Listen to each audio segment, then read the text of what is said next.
கருணை மனமே என் தாயின் குணமே, எப்போதும் கொட்டி கிடக்கும் அன்பின் உள்ளமே.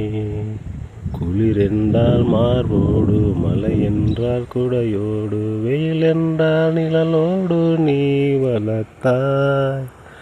தங்கை தம்பியோ அண்ணன் அக்காவோ யாரும் இல்லை அம்மா, எனக்கு யாரும் இல்லை அம்மா. கஷ்டங்கள் நஷ்டங்கள் இஷ்டங்கள் என்றால் யாரோடு சொல்வேன் அம்மா, நான் யாரோடு சொல்வேன் அம்மா.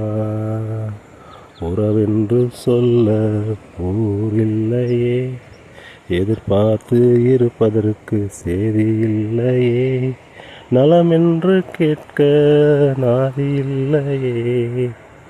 ஏனம்மா பெற்றாய் என் பாவம் செய்தேன், ஏனம்மா பெற்றாய் என் பாவம் செய்தேன்.